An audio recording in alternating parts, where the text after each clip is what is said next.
السلام علیکم ناظرین، ایک اور خوبصورت سبق آموز سٹوری کے ساتھ پیش خدمت ہیں۔ بات دل کو لگے تو چینل کو لائک کرنا، شیئر کرنا اور سبسکرائب کرنا نہ بھولیے گا، شکریہ۔ امام بخاری پیدا ہوئے تو نابینا تھے۔ میں چونکی اور سیدھی ہو کر بیٹھ گئی کیونکہ میرے ایک بیٹے کی آنکھوں میں بھی ایک بڑا مسئلہ تھا جو کسی ڈاکٹر سے حل نہیں ہو رہا تھا۔ آپ جانتے ہیں کہ امام بخاری کون تھے؟ ہو گئی مولویانہ باتیں شروع۔ انہی گسی پٹی باتوں کے سنانے کے لیے یہ زینت مجھے یہاں گھسیٹ لائی ہے۔ پتہ بھی ہے کہ میں ان مولویوں کی باتوں پر یقین نہیں کرتی، مگر خود بھی ملانی بن رہی ہے اور میرا بھی ٹائم خراب کر رہی ہے۔ میں نے قریب بیٹھی زینت کو غصے سے گورتے ہوئے زیر لب کہا، جو گرد و پیش سے بے نیاز بیان میں منہمک تھی۔ مولانا کا لہجہ نہایت نپا تلا تھا، لیکن میرے ذہن میں مولویوں کی ایک مخصوص متعصبانہ تصویر بنی ہوئی تھی، جس کی وجہ سے میں ان کی کسی بات سے متاثر نہیں ہو سکتی تھی۔ امام بخاری حدیث کے وہ استاد ہیں کہ جن کی کتاب بخاری شریف پڑھے اور سیکھے بغیر کوئی عالم نہیں بن سکتا۔ اچھا، اتنی بڑی کتاب ہے بخاری شریف؟ ہمیں تو الہدیٰ کے کورس میں اس کتاب کا تھوڑا سا تعارف کروایا گیا تھا کہ اچھی کتاب ہے، اس کا مطالعہ کرتے رہنا چاہیے۔ اچھا، اس کا مطلب ہے یہ مولانا بھی بخاری شریف پڑھے ہوئے ہیں۔ میں نے خود کلامی چھوڑی اور بیان سننے میں مگن ہو گئی۔ امام بخاری پیدائشی نابینا تھے، یعنی انہیں آنکھوں سے نظر نہیں آتا تھا۔ ان کی ماں کو اس کا بے حد غم تھا، بہت روتی تھی، لیکن ہماری طرح عاملوں کے پاس نہیں بھاگی پھرتی تھی، بلکہ سبب کے درجے میں انہوں نے اس وقت کے سارے رائج علاج بھی کروائے جو ناکام ہو گئے، اور اس فاعل حقیقی اور مسبب الاسباب کے سامنے روتی بھی رہیں، گڑ گڑاتی رہیں۔ ان مولویوں کو دیکھو، جس کو چاہے رلا دیں۔ میں نے سر ہلایا۔ 2 برس کے بعد ان کی والدہ کو خواب آیا۔ خواب گڑنا تو کوئی ان سے سیکھے۔ سوال جواب ختم ہی نہیں ہو رہے تھے۔ میں نے سر جھٹکا اور تعویذ پڑھنے کی کوشش کی۔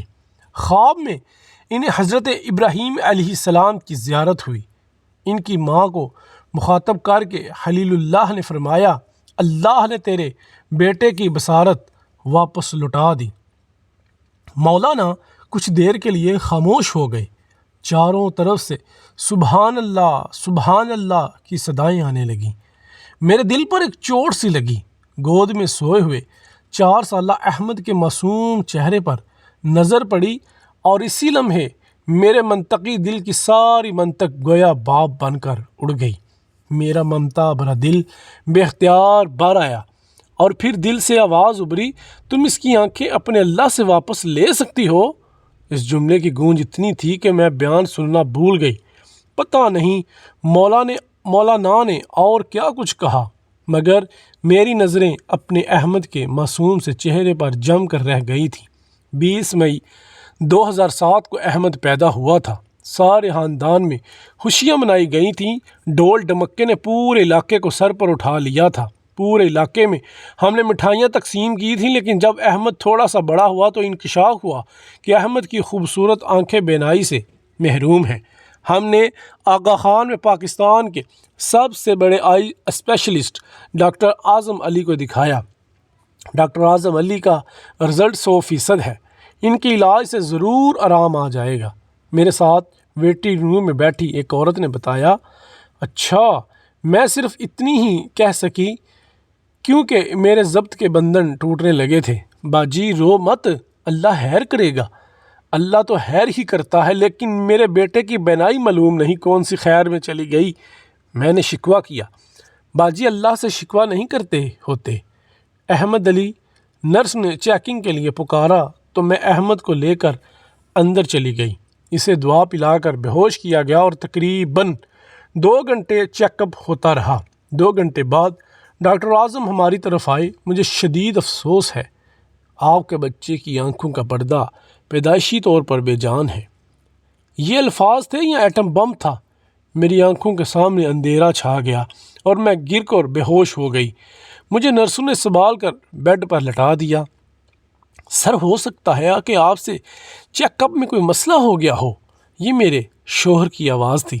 بھائی میں نے 15 برس آنکھ کے پردے پر کام کیا ہے، مجھے اتنا بھی نہیں معلوم ہوگا کہ پردہ زندہ ہے یا مردہ؟ ڈاکٹر صاحب نے مشفقانہ لہجے میں کہا، یعنی اب کچھ نہیں ہو سکتا۔ میرے شوہر نے کہا، ان کی آواز بھی آنسوں سے بوجھل تھی، آپ 1 سال بعد دکھائیں، یہ تھوڑا بڑا ہوگا تو پھر مزید دیکھیں گے، مجھ سے جو ہو سکے گا ضرور کروں گا۔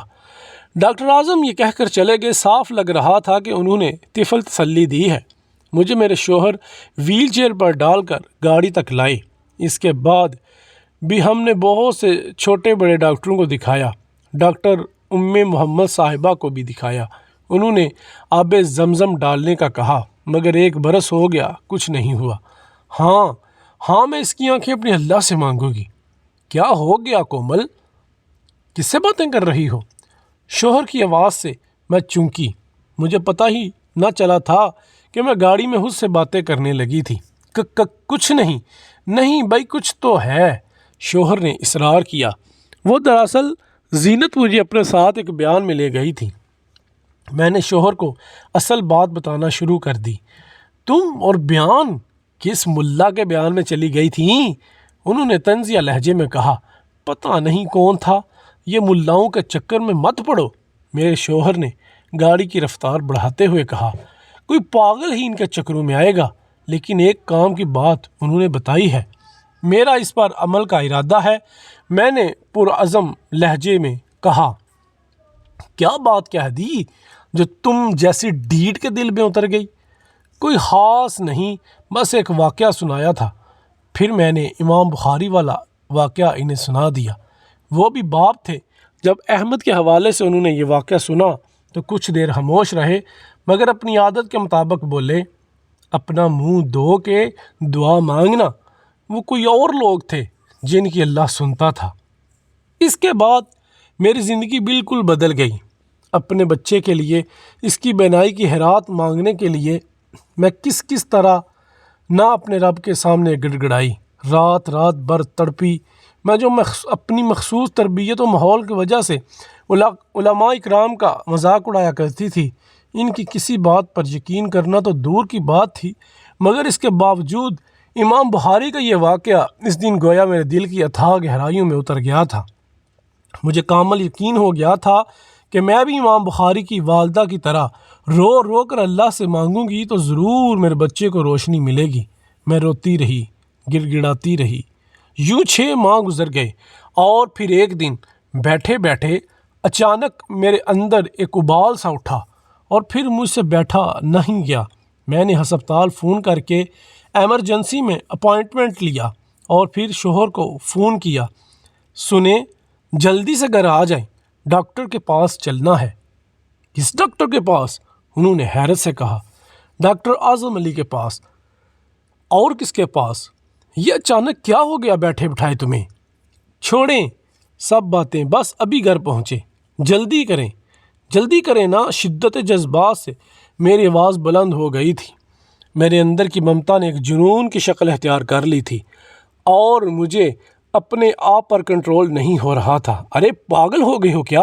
کوئی اپائنٹمنٹ تو لیا نہیں، ایسے کیسے چلے جائیں؟ اس بار انہوں نے نہایت نرمی سے مجھے سمجھانا چاہا۔ شاید وہ میری کیفیت بانپ گئے تھے۔ میں نے فون پر بات کر لی ہے کہ ہم آ رہے ہیں، ایمرجنسی میں دکھانا ہے، آپ آ جائیں بس۔ یہ کہہ کر میں نے فون کاٹ دیا۔ میں نے جلدی سے احمد کو تیار کیا، عبایا اوڑھا اور زندگی میں پہلی مرتبہ نقاب لگایا۔ ٹھیک 20 منٹ بعد گاڑی کی ہارن کی آواز سنائی دی۔ میں نے احمد کو بیبی کارٹ میں لٹایا اور گیٹ سے باہر نکل گئی۔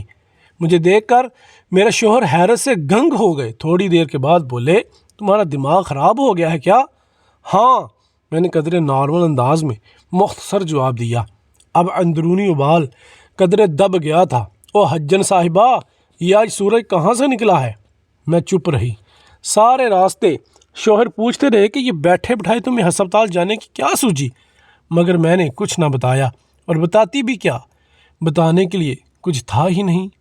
میں خود اپنی کیفیت پر حیران تھی۔ بس ایک انجانی سی قوت تھی جو مجھ سے یہ سب کام کروا رہی تھی۔